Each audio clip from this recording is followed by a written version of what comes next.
Welcome to Sith Talk, brought to you by Gattacara and Lanyard, bringing you news from Star Wars The Old Republic and beyond.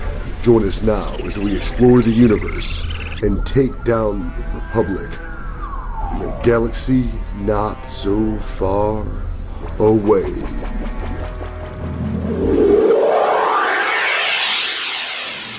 Hey everybody, and welcome to another exciting episode of Sith Talk. A fairly exciting and happy podcast most days, most weeks.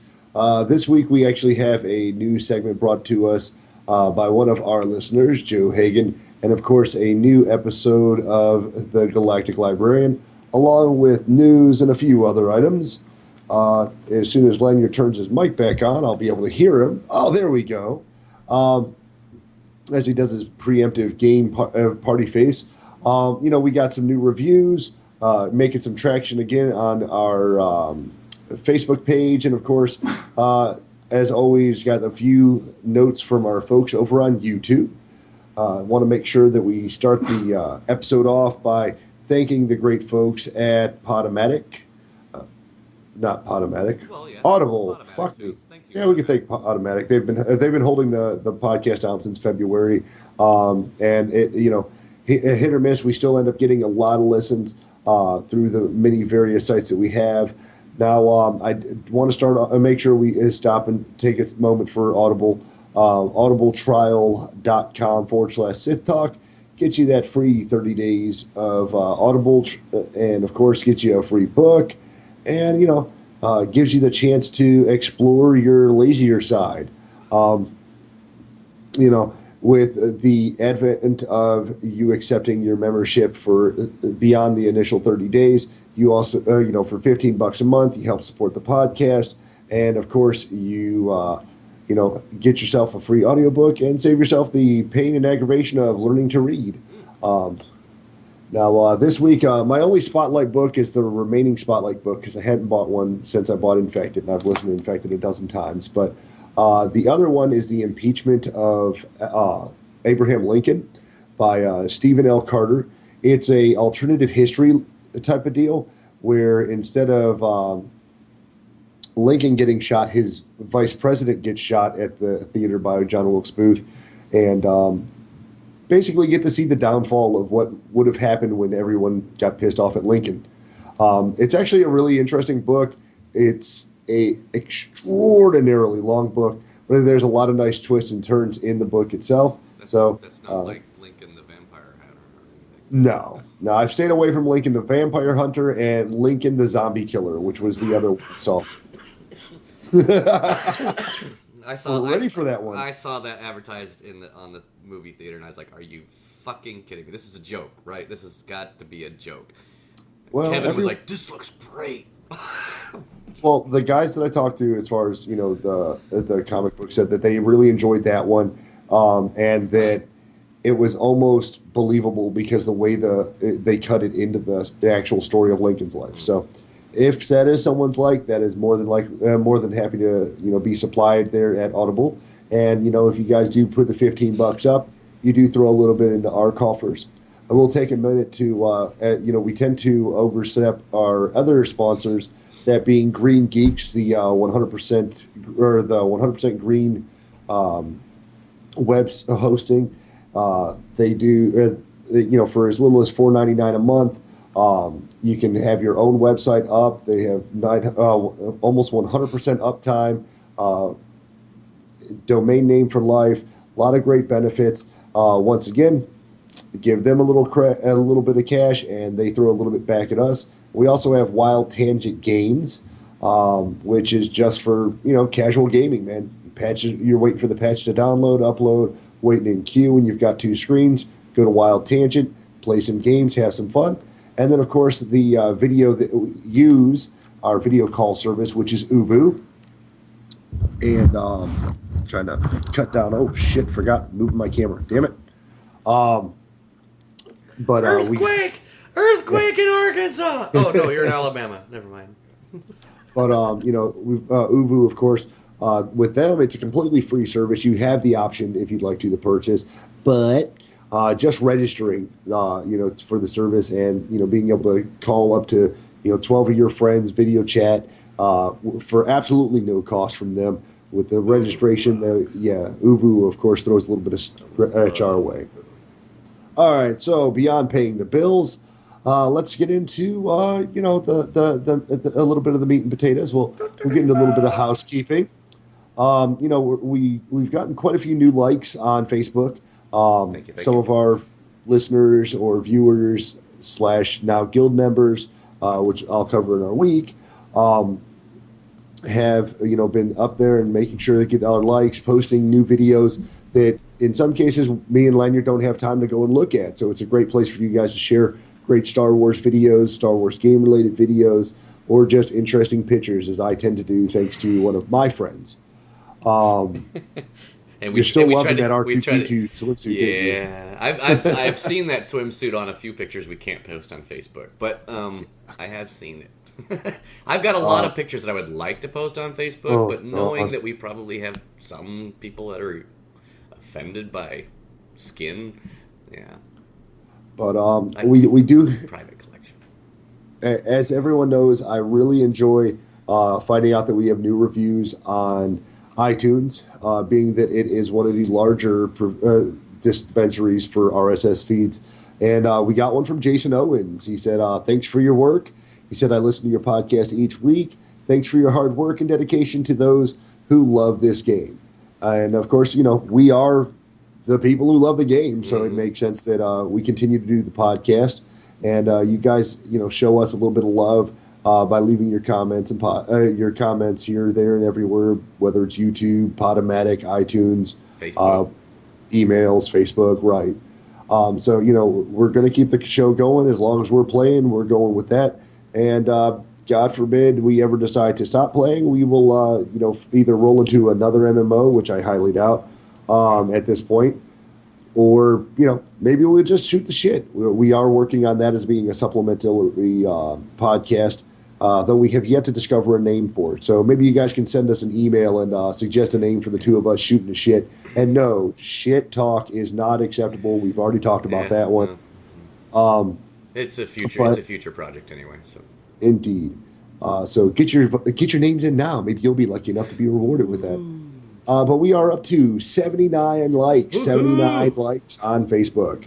So that brings us well within our realm, getting closer to 100 and giving away the free time card that we had discussed. And yes, we will still give it away if we hit 100. And I talked to the wife, and the wife actually gave me shit because we keep talking about 103, 102, 100 what. And she goes, honey, just fucking flatline it. When it hits 100, call it good. We know who to leave the fuck out of the drawing. Just leave us out. Yep. So when we hit 100, we'll take care of that. And let's see. I had one note, and this wasn't in my initial notepad, so I wanted to bring this up while I was looking at the YouTube site. Con Artist apparently likes a voice I do. He gets a kick out of the redneck voice, and I know a lot of people do. But sadly, that's what people in Alabama sound like. That's what everybody sounds like in the South, man. I lived in Florida for a while. It's the only difference between the dialects over there is you got the South, and then you got Texas. Yeah. That's it. Actually, Tennesseans sound a lot like Texans. Do they? Yeah. That's probably because where all the Tennesseans have all moved to Texas for jobs. Because there's no jobs in Tennessee. But we do have some great notes here. Let me blow up my notepad here. Darth Entropis left a comment on Podomatic. He said, "Hey guys, thanks for another great podcast. Just one thing, I don't know if you caught the news, but there will no longer be any more community Q&As. It was said at the end of last week's Q&A they did. They did say though that they are going to increase the total number of communications with fans." And you can see that they have, once again, thanks for a great show. So apparently they're responding in a bit more immediate fashion through the forum post on the main site. But, I still think the weekly Q&A is something that gave us a chance to talk to the devs who pretty much get to twiddle their dicks now. And I thought it was nice. I would like to see them hit harder stuff and make it frontline. Like it almost seems to me like they're going in all covert action now. It's like, oh well, we're going to talk on the forums, but we're not going to tell people what we're saying, because even the dev tracker has been pretty dead lately. Yeah. So, and let's see, this is I believe this one's from Kaz, which is Micah on our Facebook page, and he is now in our guild under two different cozy type names, if I remember correctly. He says, thanks for an awesome podcast. Been listening to he's been listening to it at work the last 2 weeks, almost all done by now, and having a fucking good laugh. It's my 4th week straight night shift, so peeps probably think at work it's getting me now when having sudden LOLs. I will admit, I will make sure before I finish this little email here. Micah is Finnish. His English is decent, but writing in English and speaking in it are two different things. So the next time one of you fucks up something in Spanish, you'll understand. Yeah. He should just write it in his native tongue, and then we can just go, thanks. I can have Google translate. All right, we'll just Google translate it. Just write it in your normal tongue, Kaz, and we'll figure it out. Yeah, but he says inspired by you. He's rolled tunes on our server. He was 11 at the point that he was a level 11 by the time he got this email off. Cool. He said just played an hour or so this morning after work, and would be fun to run some PvP or flashpoints with you guys sometimes. Since I'm playing the game, playing my nighttime anyways on the weekends, trying not to fuck up my sleeping rhythm too bad as my night shit. Right. Yeah, shift, but still shit too. Yeah. Still continues. Still continues. Already have 2 raid geared tunes on my primary server, and the Euro servers aren't that busy at nights. Might as well get some night hobby. Having been in MMOs since Ultima Online, done EQ, HC, and AQ, HC rating. He's all EQ2 rating, SW, Star Wars Galaxies, God knows what else. Right my tune on Party of the Five, smiley face, is Kaz's planning to try that almost never leave the fleet type of thing. Yep. Flashpoints and war zones, and later go. Okay. Later go back and do the story. He's gonna go back and work this. No, he's gonna go use his go back for the crew skills. Yeah. He'll see how it goes. But it's nice to. It would be nice to get a guild invite, which we did. Yep. If offer is still on. By the way, buff for low levels in war zones still ridiculous today. I ass raped a level 42 smuggler with a level 10, which has to piss. Has like a pistol and 5 other items, which he made. Anyways, he's hoping to hear from us via email or in game. And he says, "P.S. See you in the pit. Wish they would implement the Hail Mary pass." Hee hee. That would be well. You can kind of do that. I mean, you can just throw it into the middle and hope one of your guys catches it. I guess. Yeah. Yeah. I wish you could just spike the ball. Let's see. Renalith says, "Love the show. Love the show, guys. Quick question: have you guys considered doing a weekly walkthrough type of thing, Datacron, Flashpoint, etc.?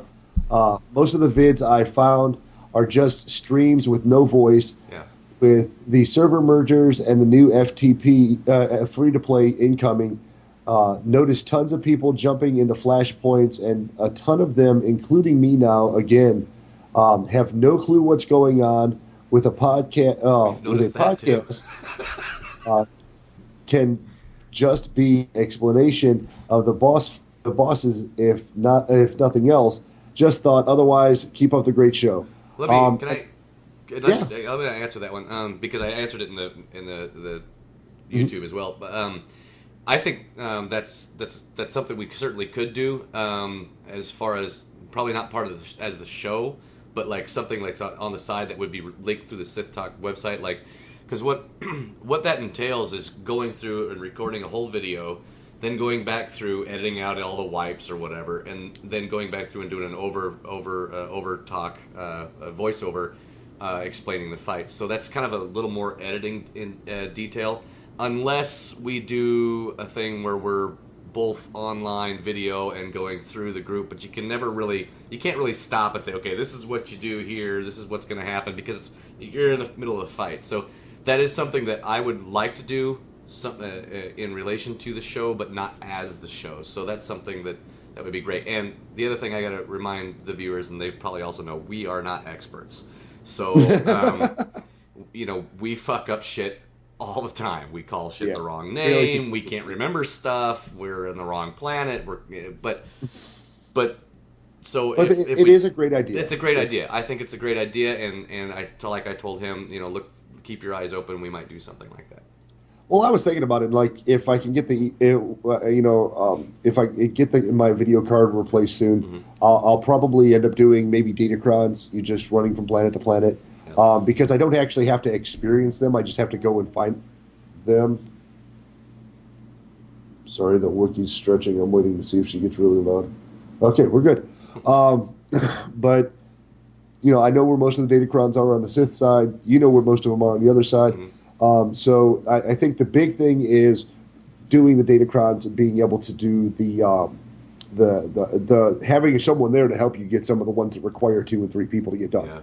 But it's something we can work on. It's something I thought about doing, just the post in between shows.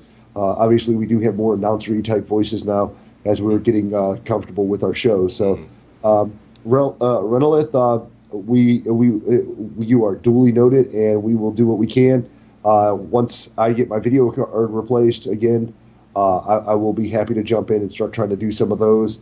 Now, as far as the Flashpoint thing goes, if I can get 4 guildies to go to the same fucking run at the same time, by God, I will more than happily try to do a walkthrough, however ad hoc it may seem. Yeah. The other thing is the video that you get might not be great. I mean, like, if I do it on Lanyard, you're going to get... the boss is going to be right here in your face most of the time, so you're not going to see what's going on around you. So unless I run it with Suiza, where she's ranged, that way you can get an aspect of the whole camera. Or if I really wanted to do it professional, I'd be like, okay, guys, record this, and then send me a recording, and then But I wide out on it. I go wide out on every video I do. Yeah. So it's literally like a sky view of my fucking head. So. Well, it's usually that way with Lanyard as well. But like I said, if I'm tanking, the boss is so in your face that even if you're widescreen, all you see is that. Yeah. So. And then. Good question. Yeah. Oh, fuck you. Really? He did that just so he could fuck with you, I'm sure. Transfer, you bastard. I'm not saying your YouTube name, because that's just no. But anyway, so apparently last week, like I said, he said that he likes the what did you do? Right. He wasn't responding so much to the what did you do this week. He's actually excited to see where you screw up, Lanyard. So congratulations. I don't have any idea what he's talking about. All of our shows are perfect and smooth. Oh, yeah, smooth, like chunky peanut butter. But, it was funny because the entire time I was like, oh, that's cool. He looks forward to hearing about our weeks. That's so great. No, he's just looking for my boneheaded move. And then our old buddy Safara jumped on our most recent show and said that Safara has imps and pubs on both sides, imps and pubs on Party of the Five. And that they all need guilds. And so, if you see us on, you guys now know that we have Boulder Dash on the Republic side. We have Wookiees Taste Like Chicken on the Imperial side. So if you ever see any of us on, give us a shout. That's pretty much how everybody gets pulled into the show. Pulled into the show guilds anyway. Check both sides. Check both sides because our guild might be vacant on Wookiees but we're just on Balderdash or vice versa. Yeah. So check. If you log in, just check both sides. Yeah. But, it's nice hearing from everybody. I appreciate the responses, everything you guys do. Makes me happy to see the interaction with everyone. And like I said, this week we have Sudo, and then of course we have Joe Hagan using, I believe he's going by the Bru'tis name. Bru'tis. So we've got a segment from him. Once again, want to be part of the show? Feel free to pop us an email. I'll add you to my Dropbox list, and we can pass files back and forth that way, so it's smooth, secure. And if there's any audio glitches or video glitches, if you have some video, we can take care of that on our end and get it posted into the show one way or another. All right, so that's everything I have. Thank God that gets us out of that zone. House cleaning is done. House cleaning took longer than usual, but it's okay. All right, guys. So we've got house cleaning out of the way. I guess, Lanyard, that brings us to you, bro. How was your week? Well, I ran on Suiza again this week. I was going to run her to 50 and then stop and then wait for the rest of the group to catch up and then go back to Lanyard and work on that stuff. But I really have fallen in love with the Trooper. I really enjoy, because it's range, which is new. Mm-hmm. It's new to me as far as SWTOR goes, and I'm really having a kick-ass time on her. She's not that great in PvP. I got the starter PvP gear set and pretty much gave most of that to my companions, because by the time I got the starter set, I had already gotten some ricotta pants, and all this other stuff. So I kind of mixed and mingled it. I ran around with the PvP autocannon, and that was all that she had. I think I kept an earpiece too, but everybody else got everything else. I was just kind of spread it around, and so then I did a couple of hard modes. I did I can't remember which ones they were, but I did a couple of hard mode. And got some stuff. Did you do KP Story? Yes, I did KP Story, and let me switch over here so people can see a little screen of that. I've got the video running up here, and did KP Story mode, which was great because it was a pug. It was, it was a pure pug. It was an LFG pug. It wasn't a we're looking for group chat stuff like normal. And I was talking to you too. I was like, man, this, I don't know why I'm in ops. It never pops anyway. And I was like, oh my God, this huge screen shows up. The LFG is this gigantic LFG screen. I was like, what the fuck is that? I was like, oh my God, there's an 8-man. Holy shit, And when we got into the group, even everybody else was like, wow, this is my first time LFG's ever popped for a fucking 8-man. It's insane. So, and of course, it's pure pug. There wasn't two people from the same guild. Everybody was from a different guild, and a couple people were guildless. I did throughout the run come to find out that everybody in there was on an alt. So they have been through KP, hard mode, nightmare, campaign, So they've done it all, but this is the first time they've been in here on their alt, on this new fresh alt. And everybody in there is wearing mishmash of greens and, PvP. Everybody's there with low level stuff. Yeah. The other cool thing I found out was there's 8 people, right? I am the only non-Jedi. 1 trooper, 7 Jedis. So, and it was like majority, and there was, I think, there was, the healers, of course, were both, whatever they're called, the Jedi Sentinels or whatever they're called. I don't have my sheet up anymore, but Consular. Yeah, is it Consular? Anyway, Jedi healer people, right? So they're the healers, and the rest of them were all melee. So you got 2 healers, 1 range, all melee. Okay, let's go. And we actually did really, really good. We did Jarg and what's his face, the brothers, very easily. We took them down quite easily. In fact, we were overpowered on 1, so 1 Jedi kept switching back and forth, like what usually kind of happens. Took them down real easily. We went and took the big masher guy down, the big ugly thing down. He tanked it in a different spot, which was bizarre for me, but it worked out the same way. He tanked it back by the gate against a wall instead of against the red gate where all the mobs comes out, which actually, I guess, makes a little more sense because now you've got time to actually see the mobs run out. and that worked really well. We got him down, no problem. Then we got to the puzzle boss, and they put me and I got her name written down. Well, his name, Lois Lane. What? Hold on, you just said his name. Well, it was a guy, just like me. It was a guy running the female toon because we were all in Vent, so we all knew. So his toon's name was Lois Lane, a healer, and he had. I give none of the people that they put on the buttons had ever run the puzzle. I'm like, dude, I've always tanked, and the other person's like, I'm straight up heals. What am I doing up here? No, I need you to stay up there. So okay, so we had practice stacking, because I don't even know how the damn thing operated before. I just went down and beat on the robot. I didn't think about how it stacked. Mm-hmm. So the guy explained how to move the little things around, and okay, let's go. And of course I got the job of firing. Now we kept the robot on the far right.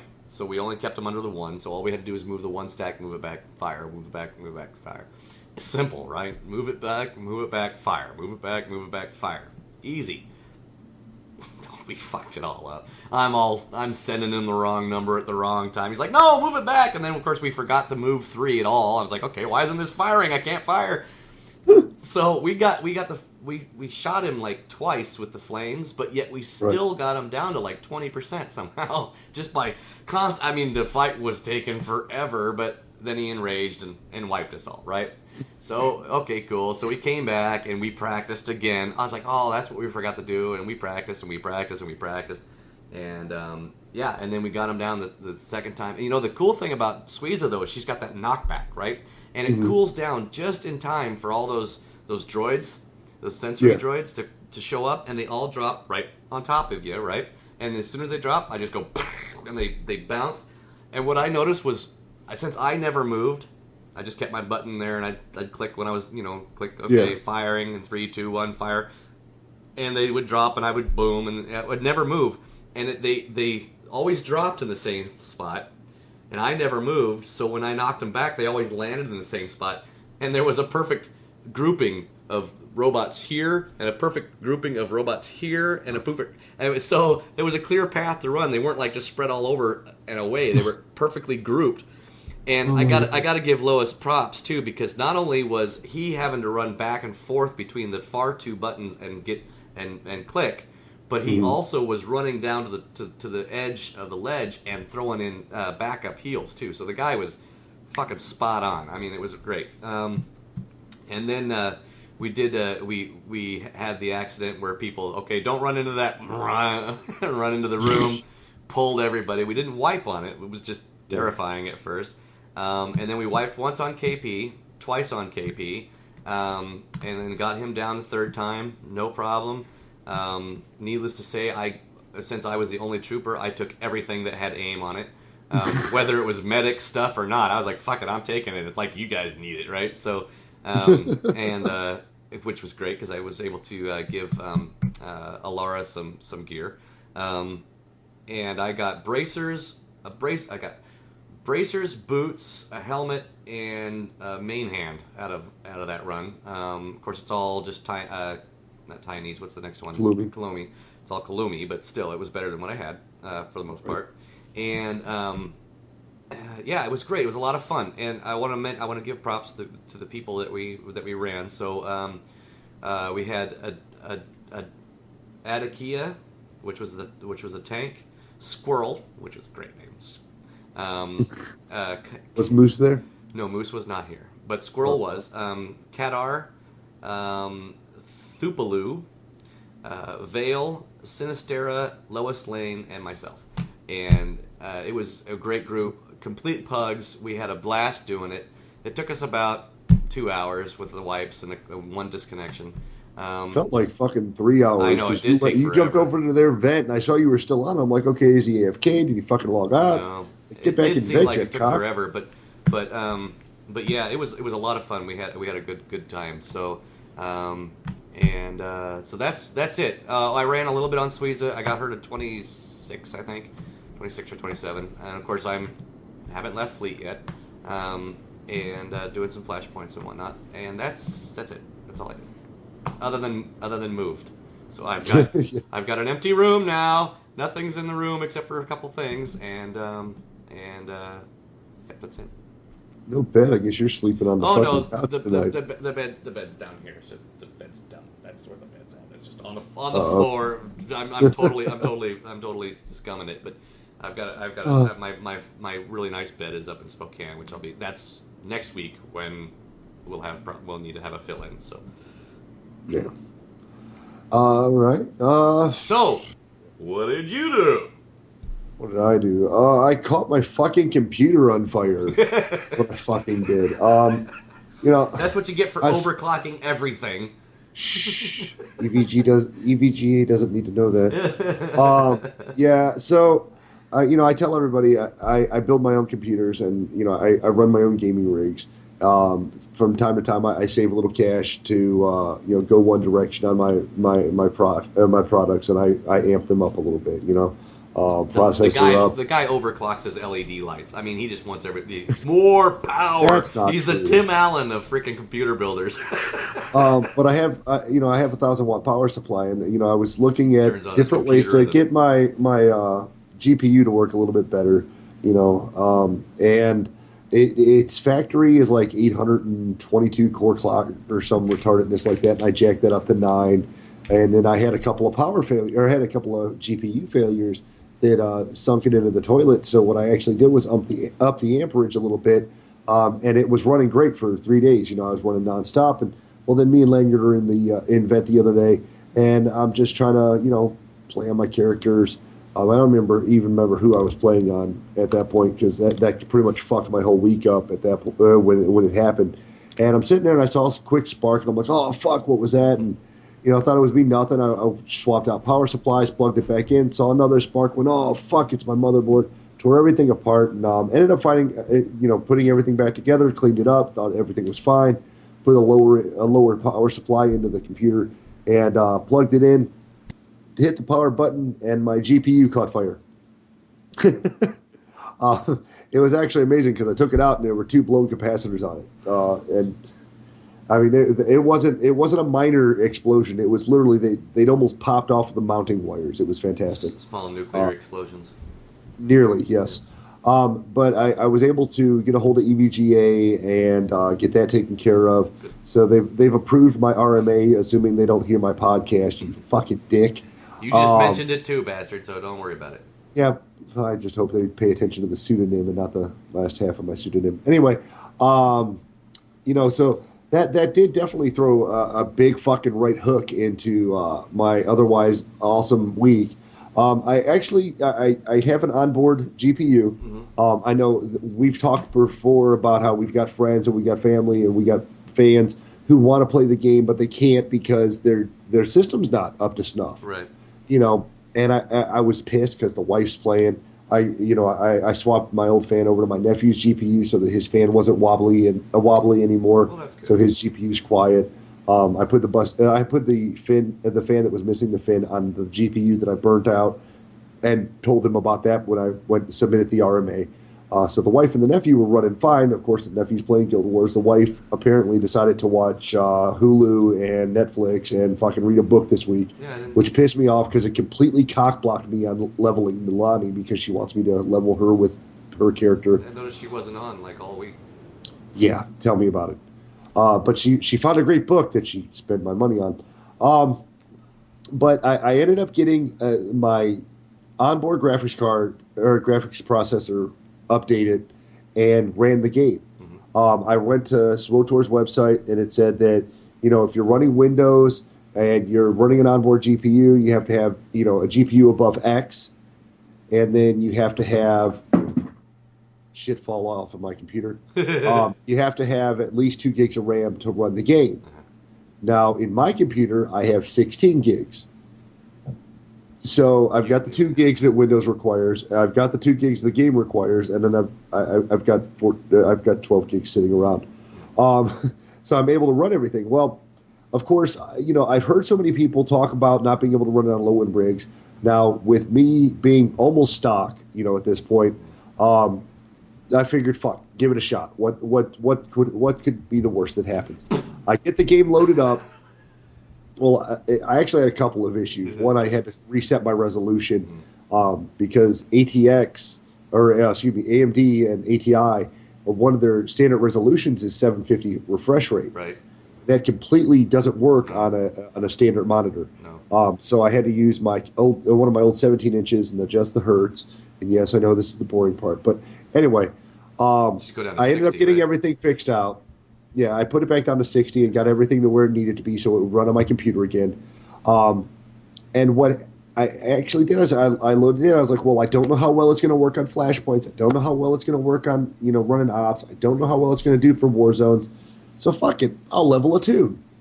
I had what was it Boot Jalokio, which was Boot. Boot was supposed to be Naga's sister. She's going to be a Jedi Knight. She's a goody two shoes. And I wanted to play on her. Hadn't played on her since she hit level 5. Well, I get in, and I've got to lower some settings. But otherwise, the game ran smooth. I mean, fucking butter smooth. Mm-hmm. And it wasn't. I didn't drop everything down. I believe the character detail and the environment detail were both on high. Everything else was either on low or off. So anti-aliasing, the jaggies. Yeah, Shadow. I turned that off. You turn that off anyway. Shadow doesn't really do much for the game. Not for this game. There's not much shadow in this game. I've noticed. Yeah. And when there is, it's passive shadow. Yeah. It's not something's creeping up behind shit like that. Right. And I just adjusted the settings. It ran great. It looked just fine. Had I not known what it looked like on ultra settings, I wouldn't have been, it wouldn't be so noticeable. But it looks just as good as WoW on high settings. And it runs just fine. Cool. I got to do, and the other thing, I had a buddy who told me when the game first launched, he had problems in war zones. And to him, I say, because I'm running it with an onboard GPU, 16 gigs of RAM, and my processor, and I'm literally running through war zones with little to no lag whatsoever. Cool. I did on war, fucking the bombing run. I did several hut balls to where my girl was the reason we scored twice and she didn't get any fucking votes. Your girl's always getting scored. Yeah. She's got that big boot. Yeah. But, I ran all of them. It was a ton of fun. I was actually dumbfounded. It was in one of the PvP matches on Boot that I found our guild name of the week, which it's Sarlacc Indigestion. Sarlacc Indigestion. Yep. Such a bizarre name. And I actually caught it because I told Lanyard, one of the other Star Wars podcasts I used to listen to, had the Sarlacc Digest was what they called their news segment. Mm. And I was like, holy shit, the Sarlacc Indigestion. Oh, fuck yeah, It's cool name. Yep. But I took her from 5 to 15. That was my goal for the other night. I literally stayed up. I did all Tuesday was the same character after I got my video card fixed, and I ran her up to 15. I did not get on Nolani, which I'm going to do Saturday, regardless of what the wife does. Mm-hmm. Nolani hits 40 this weekend. Nice. She's only got 3 levels to go, so if I could take her past 40, that's where I'm going to keep pushing. Yeah, you're at 37. Yes. So you enjoying that? So you're on. Are you doing the class quests at all? Are you watching the storyline? Ish. I'm watching the storyline, but when in between, I'm only doing PvP and ops or flashpoints. Yeah. So what I do is I get myself to where I can burn through an entire city or through an entire planet, and then I go back to fleet. Right. And then you're just doing the class quests. Right. Yeah. That's what I pretty much did with Squeeza too. But I was just wondering, how do you liking the storyline? Because I loved it. I thought it was great. I'm enjoying the storyline. It's interesting as the twists and turns come. I have had to do a few planetary quests to be an adjunct to my leveling process here and there. But I enjoy the storyline. I look forward to what's next. And I just overall, I'm having a ton of fun on. Where are you at on the story right now? Do you remember? No, I was the last planet I was on was Balmora. I want to say, is it Balmora? Yeah, probably, Bugtop, whatever the Bugtop. Okay, so you've already gotten all the squadron, or you've already gotten all the defectors then. I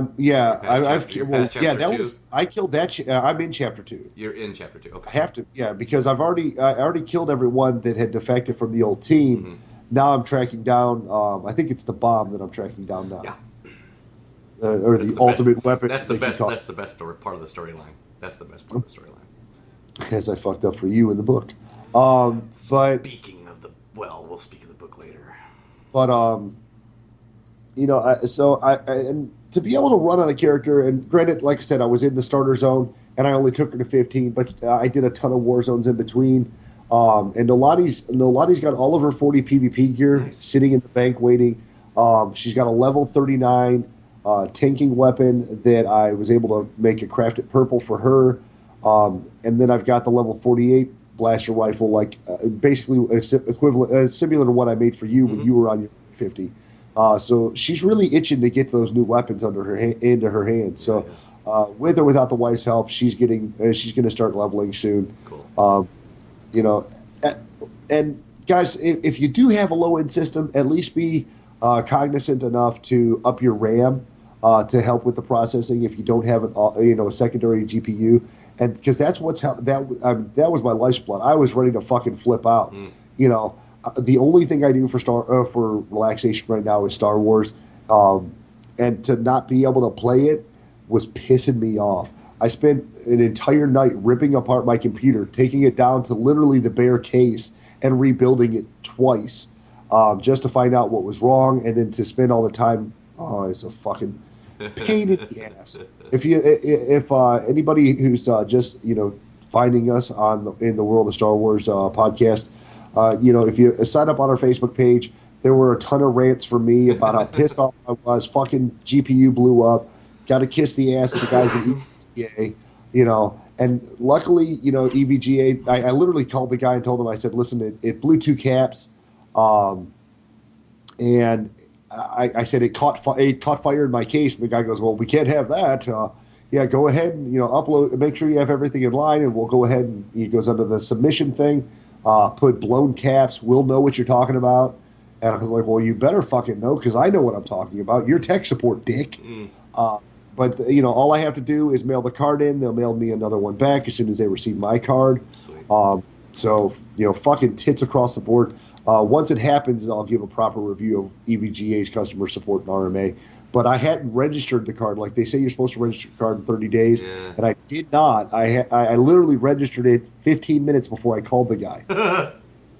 and they still held up because, as of the point I bought mine, it has a 3-year warranty for parts and labor. Right. So that's good. Hopefully I don't blow a second one. Right.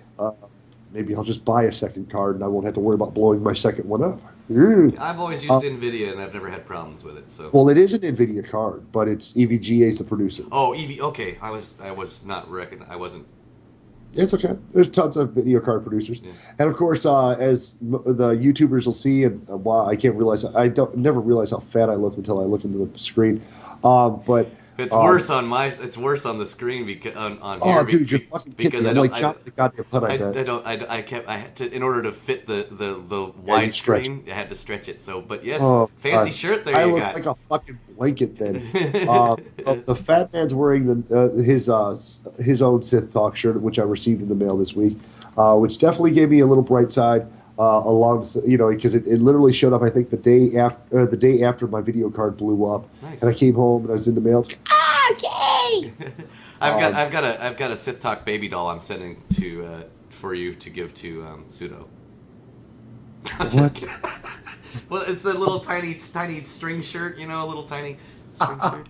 You were thinking lingerie, right? No, they don't have that. No, I was thinking a stuffed animal, and you're a baby doll. Top. Yeah. No, it's a little string top type thing. Oh God! They do have some other things on that website, but I figured you could make those. And the response from my coworkers was actually really positive. Several of them said that they would buy it. Cool. I said, throw us for $50, we'll work on it. I talked to one of my bosses, and she's got a friend who does silk screening, so she's trying to see if her friend could do it for cheaper than what we're buying them for now, which is close to $32, I think. Yeah, it's $32 with shipping and handling, so yeah. So, if I can get them made locally and find a cheaper price, then maybe we'll be able to throw them. And I can keep an eye out for stuff up here, too, but, Portland's got a lot of them, but most of the people that I've gone to so far that when I was doing stuff for Warcraft, when I wanted to make the guild logo for Warcraft, they threw a fit because of the emblem, and apparently these guys don't recognize that as a Well, I mean, it's a trademark. republic symbol, but It's not. you I know, don't know if it's trademarked though. it's an imperial symbol, but it's part of the game. They don't care. I'm good with it. Yeah. Well, that is it for my week. Hopefully, you guys enjoyed listening to me blow up my fucking GPU. And because we do have an additional segment and running kind of lowish on time, let's go ahead and you want to drop in Sudo, and then we'll come back and do the news. All right, let's head to Sudo. Hello everyone, this is Sudo, the Galactic Library, and returning with Chapter 2. Sela straightened, emboldened by the supporters around her. When will it be safe? In days? Weeks? Her child wailed. How long must we last until it's safe enough for you? Corson stared at her and breathed deeply. He threw Markham's lightsaber to the ground. Tell Ravlin there's one more for the Pyre. As a begrudging crowd gave him room to exit, he said, We go when I say. That ship blows up, our trips into the ocean, and we really will have problems. We go when I say. The world spun. As Corson stepped backward, Gloyd stepped forward, keeping a wary yellow eye on the grumbling masses. He'd missed the fun. Commander? They looked past each other, watching Sith in all directions. Not really happy here, Gloyd. Then you'll want to hear this. The hulking hawk rasped. As I see it, we've got 3 choices. We get these people off this rock in whatever we'll fly, or we look for cover and hide until they all kill one another. What's the third choice? Gloyd's painted face crinkled. There isn't one. But I figured I'd cheer you up if you thought there was. I hate you. Great. You'll make someone a fine Sith someday. Corson had known Gloyd since his first command. The Hawk was the kind of bridge officer every Sith captain wanted. More interested in his own job than taking someone else. Gloyd was smart to spare himself the trouble, or maybe he just loved blowing things up too much to want to leave the tactical station. Of course, with that station left roughly a kilometer up the mountain, Corson had no idea how useful his old ally would be. But Gloyd still had 50 kilos on most of the crew. No one would move against them while they stood together. No one would move alone, anyway. Corson looked back across the clearing at the mob. Ravlin was there now, huddled with Devore and Sela and a couple of junior officers. Devore spotted his brother watching and averted his gaze. Sela simply stared back at the commander, unabashed. Corson spat an epithet. Gloyd, we're dying here. I don't understand them. Yeah, you do, Gloyd said. You know what we say, you and me. We're about the job. Other Sith are about what's next. The Hawk plucked a scaly root from the ground and sniffed it. Trouble is, this whole place is about what's next. You're trying to keep 'em together, when you've really got to show 'em there's something after this rock. There's no time to win people over. You pick a path. Anybody won't walk it. Push 'em off, Corson grinned. It really wasn't his style. Gloyd returned the smile and sank his teeth into the root, wincing comically. The gunnery chief excused himself. They wouldn't be living off the land, not this land, anyway.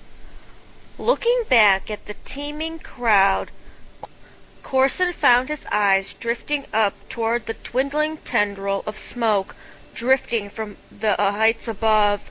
Above. Gloyd was right. It was the only way. Okay, everybody, that was the end of Chapter 2. Check in next week for Chapter 3, Part 1.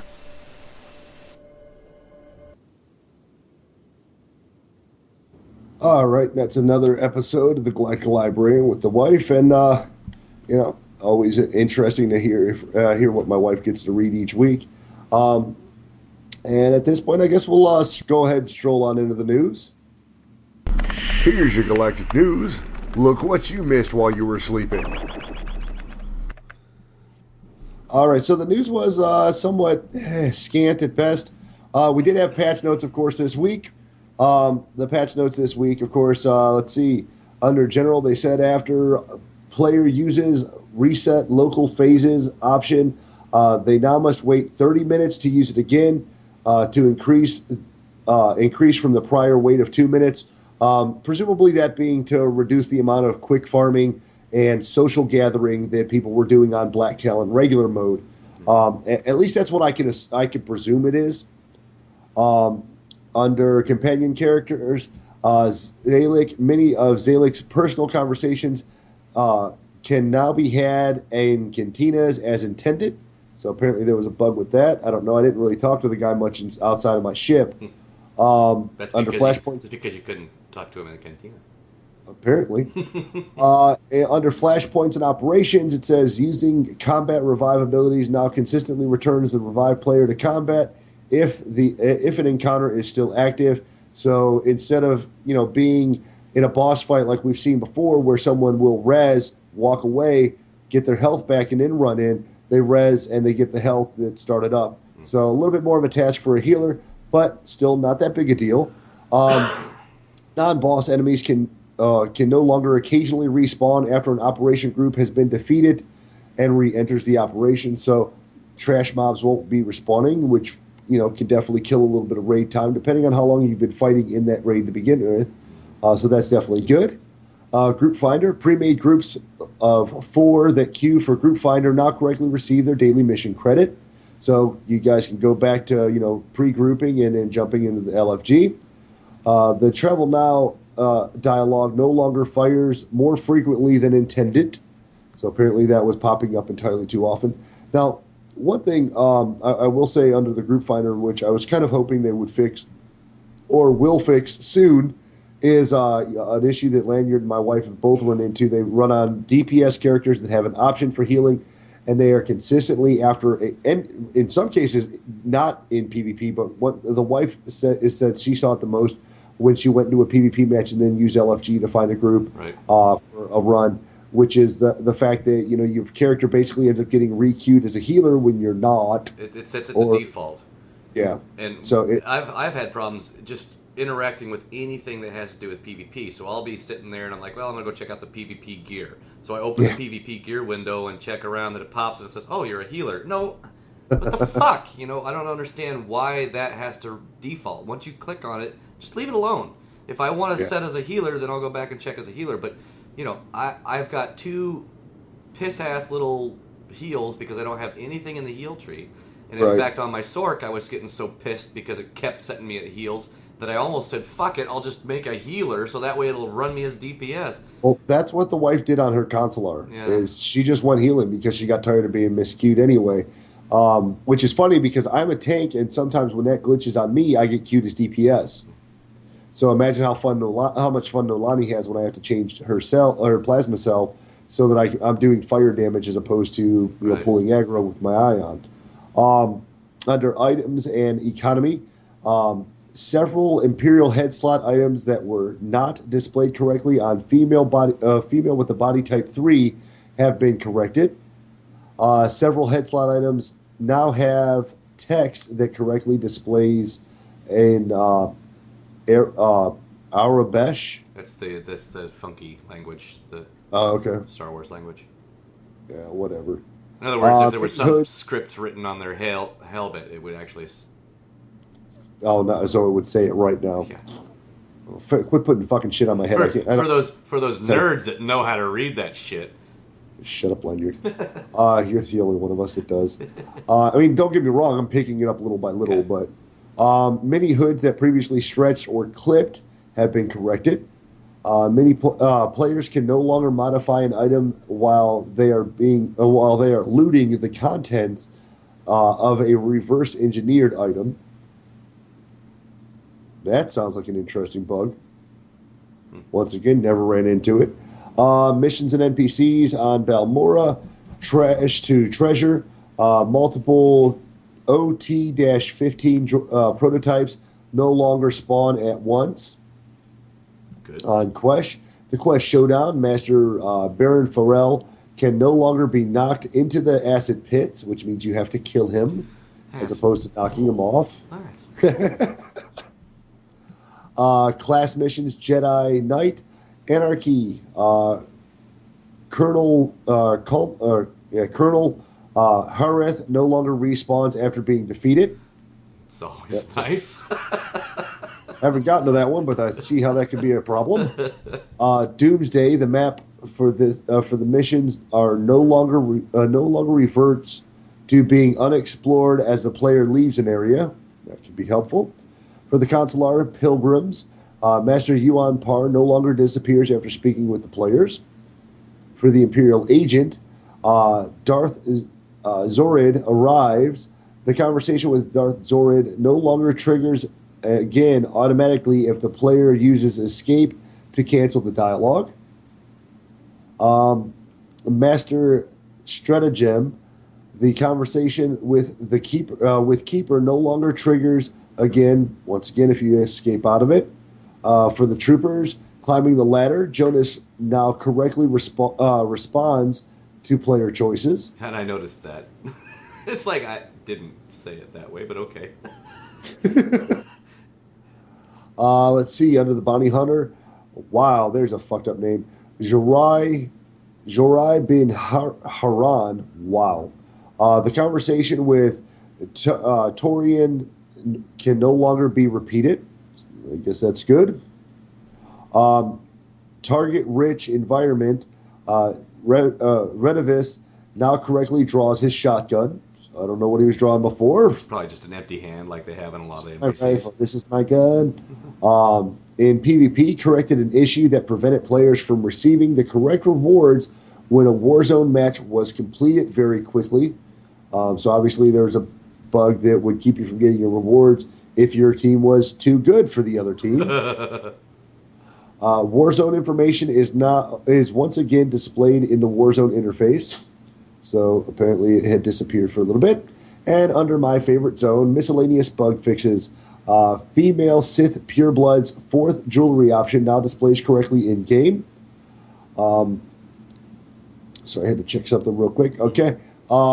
Female Sith Purebloods 4th hairstyle no longer clips through the character model. And let's see, combat training targets MK2, 3, and 4 now appear on Drummond Koss and Coruscant. So they have the proper droids for you to be able to go ahead and test out your damage if you're running a parser, so you can see what rotation is going to be working the best for you. Also in the news, obviously last week on our site, or on our Facebook site, we uploaded a video, or rather one of our fans uploaded a video for the newest PvP, that being the Ancient Hypergates. Apparently, Damon Shire was the original uploader of the video on his channel on YouTube. And I was looking at it and looking at the map. I couldn't quite understand what it is. Luckily, Darth Hader helps us out with his description.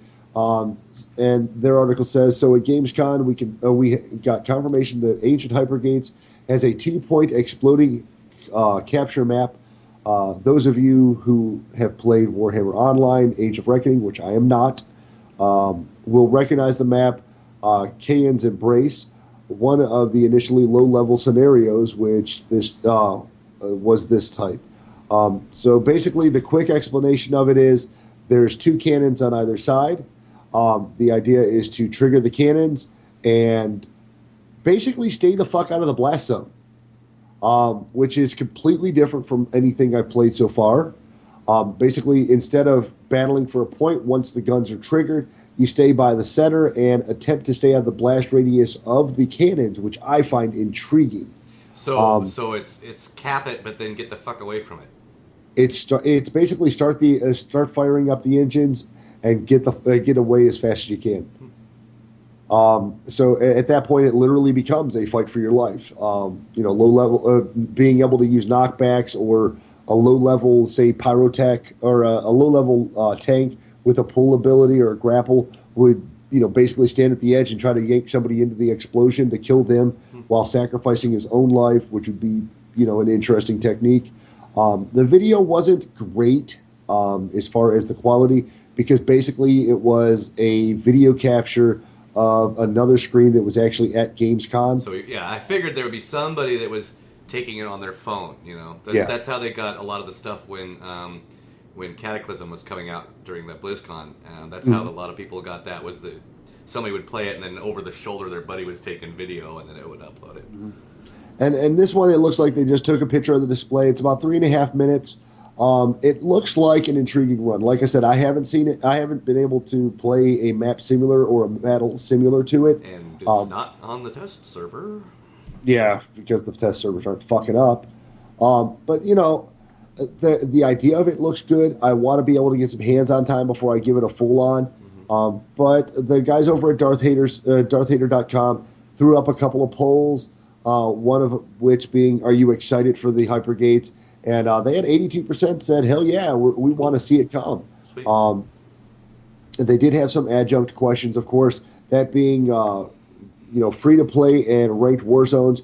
Do you think BioWare will allow free accounts to participate in ranked war zones? And 84, almost 85% of people said no, but I think they will be able to unlock them with cartel coins, which does sound... A billion cartel coins, and they can open them up. I hope that it's a very justified reward based on price in comparison to those who have been busting their ass to stay as a pay-to-play player and have been working on the ranked war zones. However, the ranked war zone thing at this point is kind of a question, because they keep saying they're going to be launching it soon. Hopefully, it comes with the next major content update and all the free-to-play bullshit. The ranked war zones are open, dude. I haven't seen anybody going it. Yeah, everybody. You have to keep looking on chat. People are asking for people to group up as ranked war zones. Yeah, ranked war zones are open.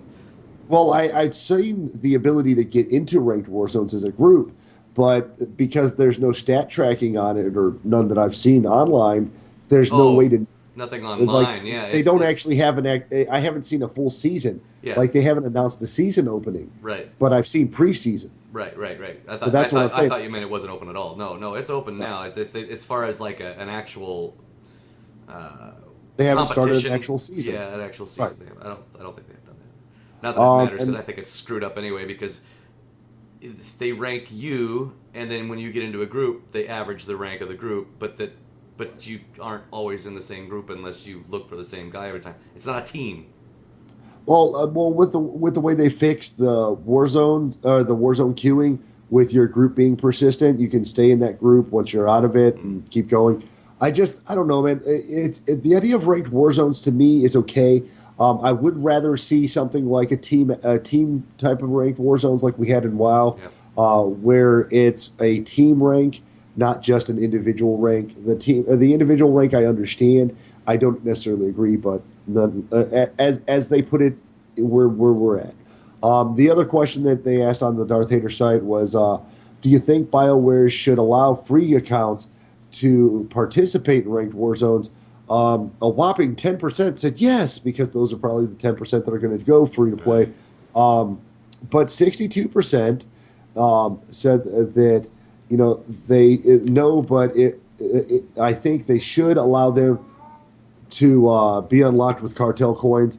And then 27% said no, and I don't think they should be able to unlock them with cartel coins.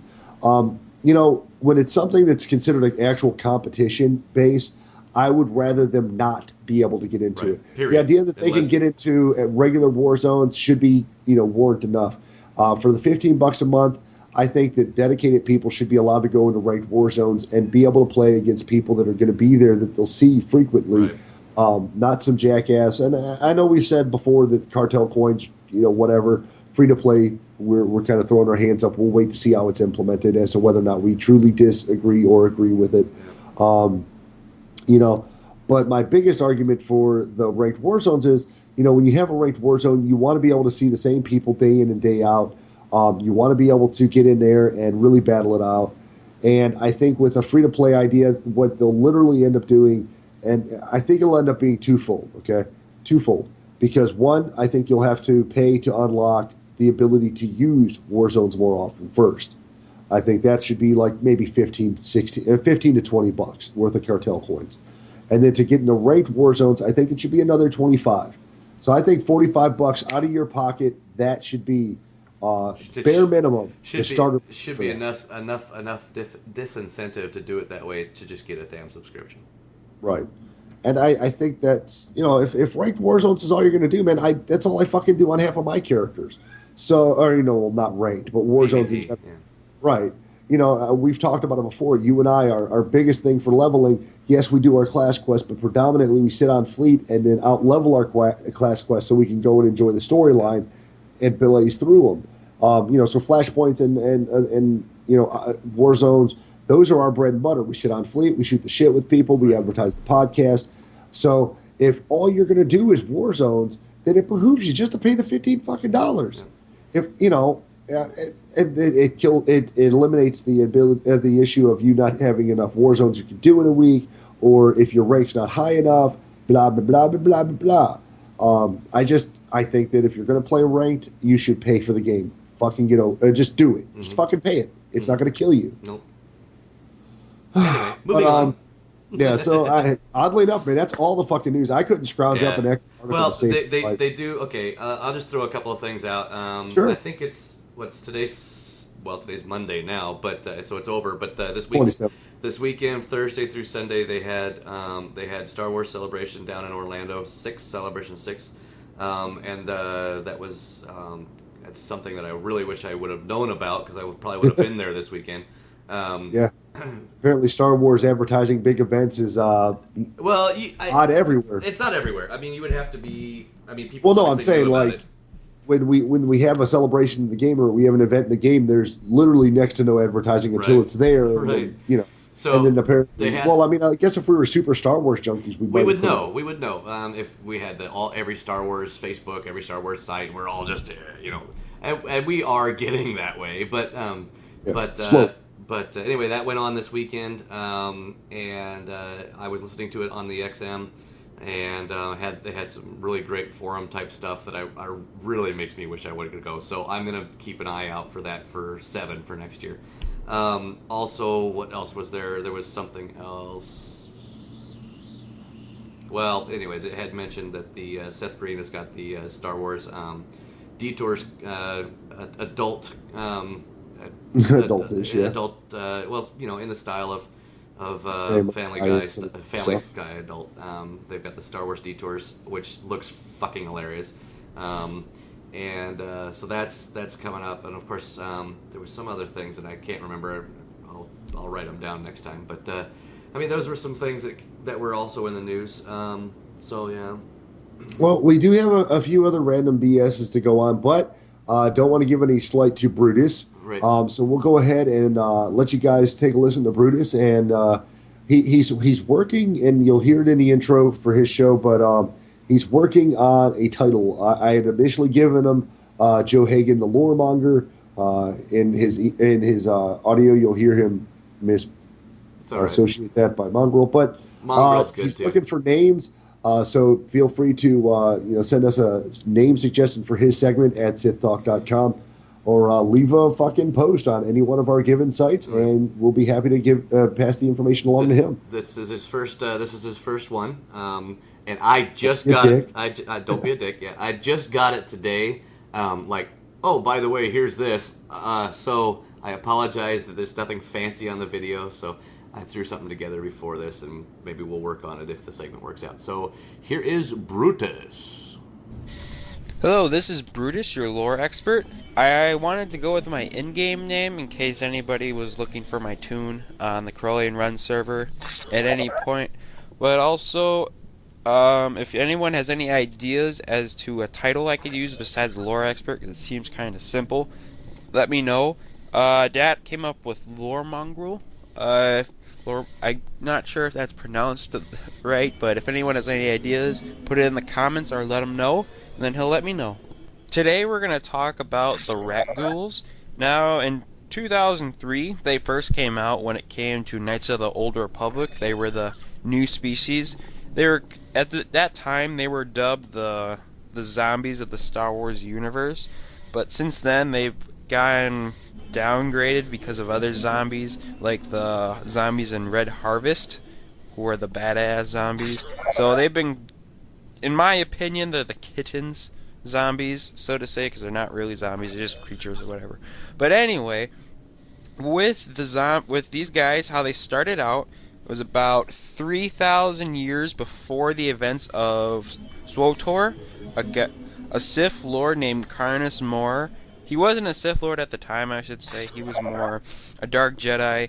He got exiled, and then he went to Korriban, where the Sith purebloods, all the red dudes that you see on the Sith side, they were just native species. They weren't really technological. Then when him and a couple other exiled Jedi came, they were dubbed gods, and so then they gave themselves the title Lords of the Sith, and that's actually where the title comes from too. So at that point, Karnus Mur, I believe it was Karnus Mur, he was looking to seek more power against his adversaries, and so he decided to start going into Sith alchemy to make an army. Now, whenever you hear anyone say Sith alchemy, they don't know what the hell they're doing. They just know, okay, Sith alchemy, oh, it explains everything, when it really explains nothing and it makes more confusion. But anyway, he dubbed into Sith alchemy to create the rat ghouls, mutant, dark, Sith spawned mutants, really. And so the way he was able to spawn these guys was placed a lot of dark side energy and other things like that into a talisman that he had.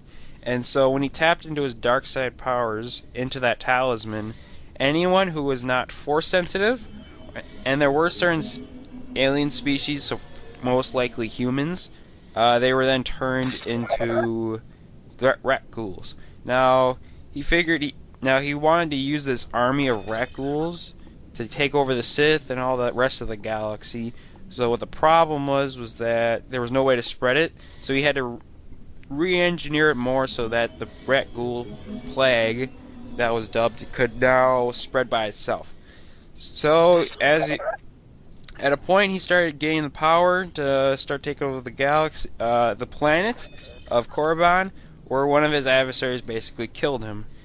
But his spirit still lived in the amulet that he made, or the talisman. And so that actually survived for quite a time, almost 2,000 some years, until it somehow reached its way into the into the undercity of Terrace. And at that time, Mandalorian Wars were just about to start. I'm not going to go too much into the Mandalorian Wars, but if you played KOTOR 1, KOTOR 2, and you read some of the codex entries from in-game, you should know a little bit about it. But at the time, of it, Mandalorians were just about to invade Terrace, and a secret organization in the Jedi was Jedi Covenant. They assigned a Jedi named Celestial Morn, and they assigned her to do two things. One, to find the talisman and destroy it, or at least retrieve it so that they could use it for their own ends, and at the same time kill a rogue Jedi named Zane Carrick. Now, if you recognize Carrick, Carrick Station in-game is actually named in honor of him. He has a huge backstory into it, and I just found out about that too, so I'm actually learning more about this as I go through it. But Zane Carrick was framed Terrace Padawan massacre, so the Jedi Masters of the Covenant killed the Padawans because they were afraid that one of them would come up to be a Sith Lord. But anyway, back to the point. She was tasked to find it, and so she eventually did find it, but the talisman wanted to take control of Carrick. Now, Morn realized that Carrick was not actually evil, as the Jedi Covenant had led her to believe. So she took on the talisman herself. And so because she was force sensitive, she herself could not be turned into a rat ghoul, yet she started turning others around her because the spirit of Myrrh was in her, and so it was basically two entities fighting for the body. So back in the days when Myrrh was still alive, one of his adversaries made a stasis chamber to keep him in, but he never was able to use it because he actually killed him. Now the stasis chamber still was around, and so Carrick decided to be merciful instead of killing her, and he tried to help her by taking the talisman off. It would not work, so he decided to put her in stasis until a point where he could send someone to save her, and the rat ghouls still went on to be around even during the events of the movie as they were taking place. Even Han, Luke, and Leia ran into rat ghouls during their time together during the Rebel Alliance, but the disease persisted until 147 years after the Battle of Yavin, where it was stopped when Kate Skywalker destroyed the talisman. That's it for the rat ghouls. There's a lot more info into them, but I won't go into it because I'm limited on time.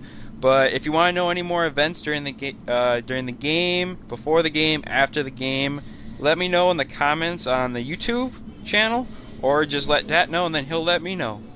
And this is Bru'tis, signing off.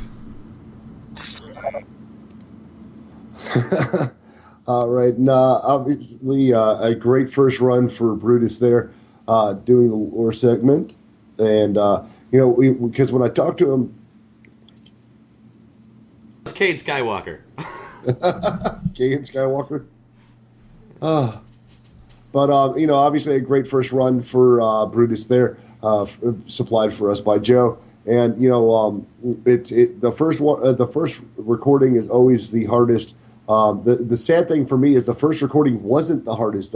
It's actually everything I do thereafter. I keep trying to refine and make it better and better and better and try to fix everything. And it ends up fucking up the original flow, which is part of why I had such a hard time getting back into the hard chocolate segments that we had on our earlier episodes. Yeah. And in my case, it was because I was doing a voice for it. Right. And there's no proper voice emulator that I was able to find to make my voice consistent. Right. And I'd have to remember where my voice was, and then I'd have to speed it up and hope it sounded just like it did the last episode. Right. Luckily, Bru'tis doesn't have to worry about that, nor does the librarian. And guys, once again, you as we always say, we're supported by you, we're funded by you, we're listened to by you. If you want to drop something in, whether it's a one-off, hey, I want to contribute this, we're happy to give it to you. If you want to submit, or you've got a YouTube channel that you listen to, come, stop, or YouTube channel that you run, like Micah does. Micah supplied us with a video that he produced of his own accord, and that was on our Facebook page. So one way or another, we'll be happy to share a little publicity and throw a little interest your way. Just based on the fact that you help us every week. Mm-hmm. And it's great to be able to get some, listener feedback. Now, I did want to touch base because Lanyard had finally gotten to listen to Deceived, or Deception. Deceived? Yes, it is Deceived. I can never remember. It's Deceived. SWTOR Deceived. Yes, I finally got to listen to that, finished it up today. Loved it. I liked it a lot better than the first two I listened to, although I did like the first two, Revan and whatever that other one was. But I do like Deceived. Actually, Fatal Alliance was the other one. Fatal Alliance was the other one, yes. The Revan was, prior to where we're at now. And of course you see Revan in the game, and you talk to HK-51, but you really don't get a lot of background. Even with the Revan book, you don't get a lot of background of Revan. Apparently there's more to him before that book, which is great, whatever, blah, blah, blah. I'm more interested in the time zone that I'm playing right now, which what was that other book? Fatal Alliance. Fatal Alliance. That had some area. I mean, it talked about some of the stuff that we were in right now, which was cool.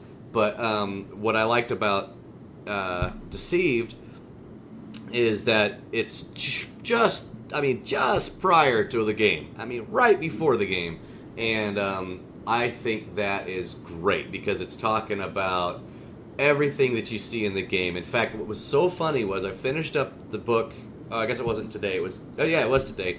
But I was halfway through it the day before, and I had just got done at a certain point in the book, and then I went and played the game that night, and I was talking on Ilum. There was a thing where you go in, and there, of course, there's a huge thing about Malgus taking stuff. Of course, Malgus is the primary in this book.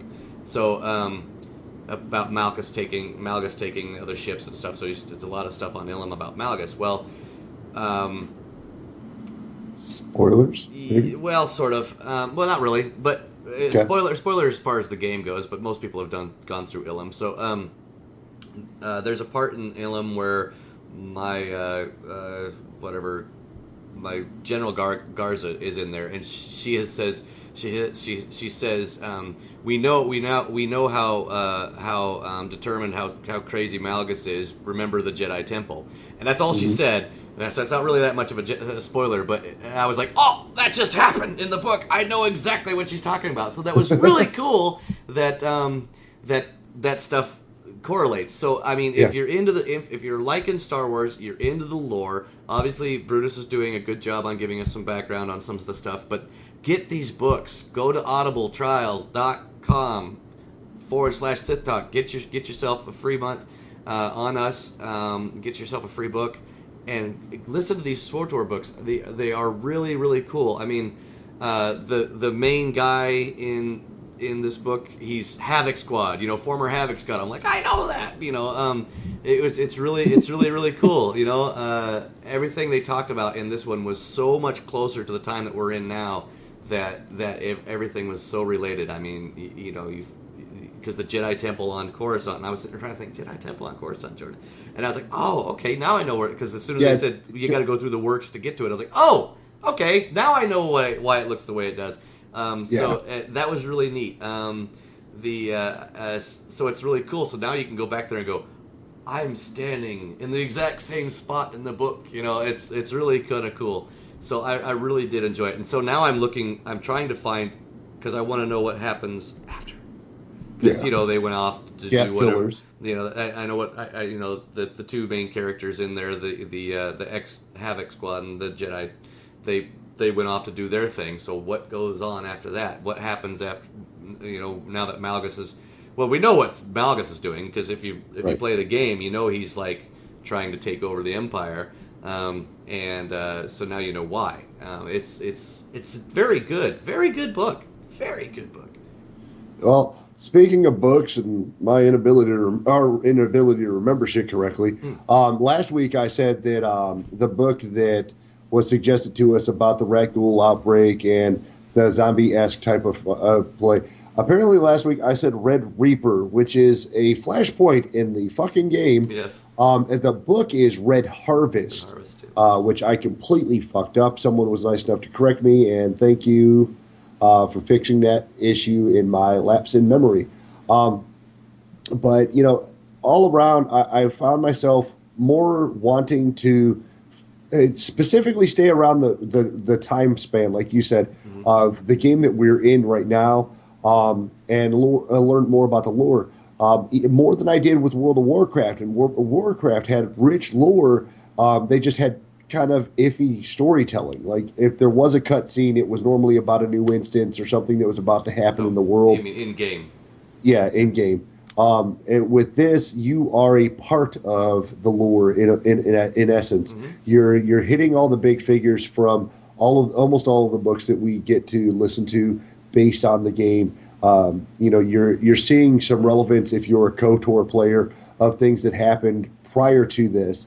And the effects long after the time span of KOTOR, and I still haven't gotten through the first KOTOR.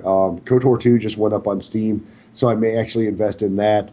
When I say it every so often, but when I first started playing this game, I had no interest in the movies, no interest in the books, no interest in any other Star Wars game. This game has done that, and it's ridiculous. That I'm trying to read. I'm trying to listen to audiobooks about the fucking game. I'm trying to find out more about the lore. I'm And I went out and like right after the fucking game launch, I went out and bought that $100 holocron with this Book of the Sith in it. The wife doesn't have it right on top of her table, but I was going to yank it off of there as my white balance was fucking nuts on the video. As your prop. Yes. Well, just so I could show, and it was a $150 item, and I went and I was like, fuck it, I'll buy it. It's on sale. I bought it for $100. And that book is a fun read. Cool. Not only does it touch on stuff that we know from the game as it stands, but it also touches on. It has notes in it and like faux blood splashes from the characters from episodes 1, 2, 3, 4, and 5, and 6, I guess. As well as notations from Luke when he's going through the Book of the Sith and trying to learn more about the Sith. Interesting. There's notes of what Yoda said. Like almost every major character has a small part with notation in the book, rewrites, crazy stuff like that, and it's all stuff that spawned from my interest predominantly in this game. Right. And I'm not a Star Wars guy, and. The fact that I go back every week and even with the video card blowing, I was flipping the fuck out. I didn't know what I was going to do with myself because the immediate answer is I could Blizzard sent me 150 or 200 emails about starting up my account again and getting free 30 days and stuff. I finally put them get into the MOP beta. I finally blocked them. And I was tempted because I know I've ran that with literally just a motherboard based video card. And then I was like, no, I've got to fix this. I have to find a way to play Star Wars beyond my fucking podcast. I need to play. Yeah. And we've inspired other people to roll all the other classes just so that they can play on both sides, see all the extra rich storytelling. The books are fantastic. The storytelling in the game is fantastic. I'm itching in anticipation for what happens next in the next expansion with the introduction of the Cathar. You had talked about doing your Cathar, and you had picked out a name, and I'm still dancing with a name. My first choice as a name is Pantharo, which was a Thundercat. But I'm waiting because if I can't change the color of his fur, I won't want to play it. Well, my only suggestion is if you've got a name, you better you got a name, or you want to even try to see a name, make a character now and save it, as I had to, because I wanted Sourpuss from our last podcast, and I wasn't able to get it because somebody already has it for something else. However, I was able to get a name for my Cathar, and I don't know, I might not be able to pick her white, but I did find a cartoon name, and I named her Toodles Galore, which, if anybody knows, that's Tom from Tom and Jerry's love interest. Love interest, yes, and there's the picture of her right there. She's a cutie. So if I can make her white, then that'll work out well. But I had to save it because just us mentioning those names, someone's gonna go. Well, the wife and I have been debating it now. My wife says if she can make a white Cathar, she's going to name it after our deceased cat Noodles. Noodles was a longtime family friend. We had her for about 8 or 9 years, maybe more, because we got the cat right after we were married. So get the name, save that name. If she can make a white cat, apparently she might go with that name. If not, I've got my giant cat, and he was almost on screen while we were doing another. We were in between segments. Kit Kat had actually crawled up here. Kit Kat is an adorable 30-pound black cat that licked my toes one day and came in. So if I can make, once again, a black furred Cathar, that may be a name. Otherwise, we've got a dozen other cats in the house, so I can pick a name that we use for one of them. Yeah. And assuming I don't use one of the ones that's manga based, I should be just fine. But I don't know. I want. We were talking about earlier doing the videos for Flashpoint Instruction or Datacron. Now, I do see the Datacron one being something we could post in between episodes, mainly because where all of them are and most of the tricks to get it done. Not all of them, but a good majority of them, yeah. But, yeah, and we do have other websites that we can utilize to find the thing. And I do understand the idea of wanting the video with a little bit of, a little bit of talking on it. Because when you're going in there and you're seeing the guy do it, it's always the people that make the videos do it like after they've solved the riddle. They know exactly how to jump here, there, and there. Mm-hmm. And you're like, oh, well, look at him go. Well, where the fuck? How did he find that spot to jump on? Or where did he look? Where did he go? Like he was on that platform. Now he's on this one. How did he get there? Right. And there was all kinds of crazy shit. Like I really do miss, and I wish we could get into it more often. When we went out with like Vortex and me and Death and you, that was insane. And we we had 4 planets, 5 planets, something like that. 4 or 5 planets at least, and it was all the most ridiculous fucking holocrons to get. Like you've got to take a leap of fate to get to this one rock in the middle of a lava pit, or you die, and you get to the holocron, or you have to walk up on this ridge and walk across this spot, and it was ridiculous how it snaked down sometimes. That fucked up harpoon on Alderaan. Yes. Ooh. What the fuck is that one? That was the best one I could come up with, man. Oh, God. But I removed all the music off my phone because it's too small to have any memory. So. But, running around for holocrons is a definite possibility. I did want to mention, I saw something, and I'm not sure exactly how they worked it out, but I saw something on a community post. I wasn't going to say it during the news because I didn't find it to be that terribly relevant. But apparently on Darth Hader's site, they said that some community members had actually started their own pod racing type of league, which I thought was interesting. Basically what they did was a bunch of people got together on their speeders and had their own pod race on Tatooine. Oh, cool. Which I thought was an admirable idea. I don't know how you would arrange the course other than going, look at your map, this is the course we're going to take, and first one to the end wins. Yeah. Well, it would be like, okay, go from Los Isleys to so place. Go through the heroic zone. Go to here.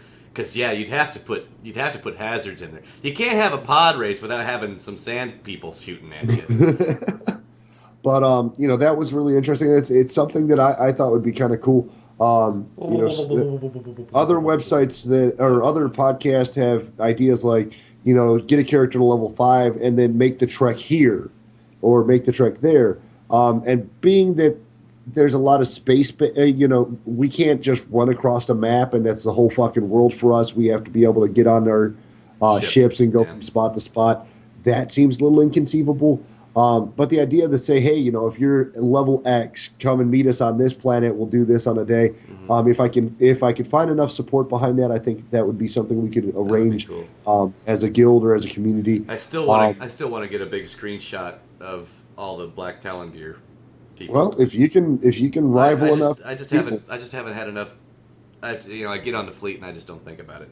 So yeah, but we will work on those videos for you guys, not only because the FTP is on the way, but because in between shows we want to be able to keep videos coming up. We do worry sometimes as far as the podcast goes that if we post too many videos in between, it hurts our views. But as far as you guys on YouTube go, do your part. Share us, help us grow as far as those videos go. Remember, we don't make any money on it, so even if it went viral, God help us, we wouldn't make shit on it. But who our podcast sponsors are. Every link is available on at sithtalk.podomatic.com. As far as the URLs and the codes, if necessary, Lanyard has those scroll across the bottom of the screen. Man, we're all out of time. We're all out of bullshit. I guess I'll have to go play some more and hope I don't blow up another video card. Until the next episode, man, we will see you in the pit. Thank you again for joining us here on Sith Talk. Lanyard and Dadakar look forward to talking with you next week. Remember to follow us on Twitter at Sith Talk, or stop by our Facebook page at facebook.com/Sith Talk. And of course, our Gmail is sithtalk@gmail.com. This music brought to you by freeplay.com. And remember, peace is a lie. There is only passion. Through passion I gain strength. Through strength I gain power. Through power I gain victory. Through victory my chains are broken. The Force shall free me.